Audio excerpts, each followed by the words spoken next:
1996 தேர்தல் தோல்விக்கு தானே பொறுப்பேற்றவர் என ஜெயலலிதா குறித்து சி.வி. சண்முகம் அவர் தெரிவித்திருந்தார்.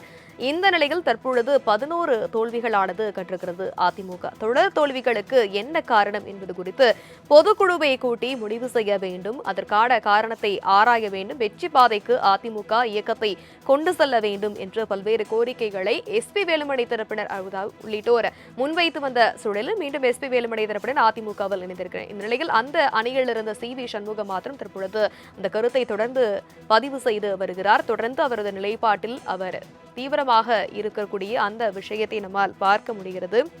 உங்கள் பிள்ளையை வரவேண்டாம் என சொல்லவில்லை, நேர்மையாக வந்து வெல்லட்டும் என அவர் தெரிவித்திருக்கிறார்.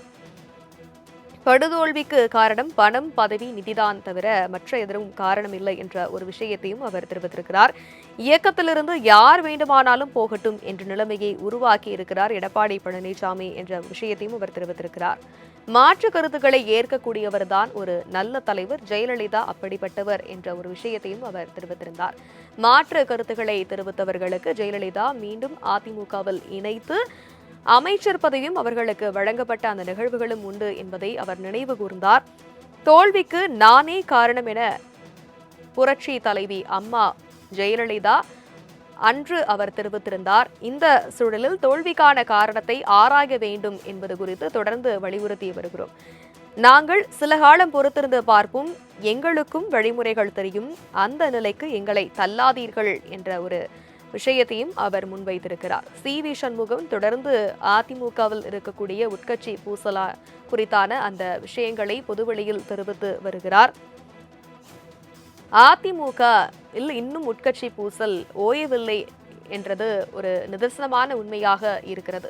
தேர்தலுக்கு அதிமுகவின் வாக்கு சதவீதமானது குறைந்து கொண்டே வருவதாகவும் 31 தொகுதிகளில் வெற்றி பெற காரணம் பாமக போட்ட பிச்சை என சி.வி. சண்முகம் தெரிவித்திருக்கிறார்.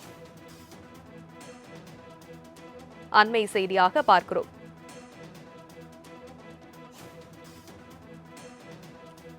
தொடர்ந்து நம்முடைய மூத்த பத்திரிகையாளர் திரு ஐயநாதன் இணைப்பில் இருக்கிறார். வணக்கம் திரு ஐயநாதன்.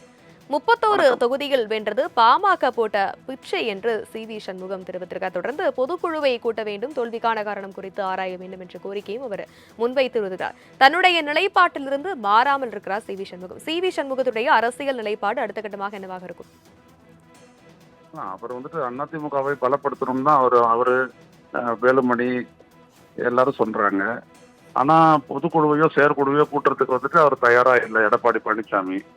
அவர் தனது அதிகாரத்தை நிலைநிறுத்துறதுக்கும் அதுக்கு எல்லாரும் கட்டுப்படணும் தான் அவர் பாக்குறாரு. எனவே அவரை எதிர்த்து அல்ல அவரை வழிக்கு கொண்டு வரக்கூடிய இவருடைய முயற்சி நிச்சயம் பலிக்க போறதில்லை. அதே நேரத்தில் திரு சி.வி. சண்முகம் அவர்கள் சொன்னது அதிமுக கடுமையான ஒரு பலவீனமாகி வருகிறது தேர்தல் அப்படின்றது உண்மை. இப்ப அந்த வன்னியர் பெல்ட்னு சொல்லக்கூடிய அந்த இடங்கள்ல பாமகவுக்கு ஆதரவு அதிகம் உள்ள அந்த பகுதிகளில் தான் அதிமுக நிறைய இடங்களை ஜெயிச்சிருக்குது. போன முறை மக்களவைத் தேர்தலையும் அதே மாதிரி நிறைய வாக்கு வாங்கினாங்க. எனவே அவர் சொல்றது சரிதான். பாமக இல்லை அப்படின்னோம்னா அதிமுகவினுடைய தோல்வி இன்னும் பெருசா இருந்திருக்கும். எனவே இதெல்லாம் சரி. ஆனா எல்லாத்தையும் அவர் உணர்ந்து ஏத்துக்கிற நம்ம இப்ப எடப்பாடி பழனிசாமி அதுக்கு அவர் தயாரா இல்லையா, என்ன பண்ண முடியும்? இப்படி எந்த ஒரு கோரிக்கையும் அவர் ஏற்காததற்கான காரணம் என்ன பார்க்கலாம்? அவர் தன்னுடைய தலைமையை நிலைநிறுத்திக்க பாக்குறாரு. ஒருவேளை சி.வி. சண்முகம் சொல்றதை போல அவருடைய மகன் மிதுனை கட்சிக்குள்ள கொண்டு அதிகார மையமா ஆக்குறதுக்கு முயற்சிக்கிறாரோ என்னவோ தெரியல. அது நடந்துட்டு ஒண்ணுதான் சொல்ல முடியும். ஏன்னா ஒரு கட்சியில மாற்று கருத்து சொன்னவங்களை உதாரணத்துக்கு அவங்க வாக்கு போட்டாங்க சட்டப்பேரவையில நம்பிக்கை வாக்கு ஆதரவா, உடனே அவங்களுடைய கட்சி பதவிகள் எல்லாம் எடுத்துடுறாரு. அதுக்கப்புறம் பாத்தீங்க அப்படின்னா அவங்க மன்னிப்பு வழங்குறாரு. ஆனா கட்சி பதவியில தரமாட்டேங்கிறாரு. அப்ப அவருடைய அதிகாரத்தை தானே அவர் தக்க வைக்கிறாரு, அதுதானே அவர் கவனம் செலுத்துறாரு. அது எப்படி கட்சிக்கு உதவும்? நாங்கள் இன்னும் சில காலம்தான் பொறுத்திருந்து பார்ப்போம், எங்களுக்கும் வழிமுறைகள் தெரியும், அந்த நிலைக்கு எங்களை தள்ளாதீர்கள் என சி.வி. சண்முகம் தெரிவித்திருக்கார். இது எந்த மாதிரியான ஒரு கருத்தாக பார்க்கலாம்? அடுத்த கட்ட அவர் அரசியல் நகர் மாற்றுக் கட்சிகளை சேரக்கூடிய விஷயமாக இல்ல மாற்றுக் கட்சியில எந்த கட்சிக்கும் அவர் போக மாட்டாரு. அதிமுகவிற்கு உள்ளேயே அதிமுக தொண்டர்களை எல்லாம் திரட்டி ஒரு மாநாடு இந்த மாதிரி கூட்டி ஒரு ப்ரெஷரை உருவாக்கி அது சசிகலா நடராஜன் அப்புறம் திரு தினகரன் இவங்களை எல்லாம் இணைச்சு மறுபடியும் அதிமுக ஒரிஜினலான அதிமுக நாங்கள் தான் அப்படின்னு கொண்டு வருவதற்கான முயற்சியில் தான் அவர் ஈடுபடுவார் அப்படின்னு நான் நினைக்கிறேன்.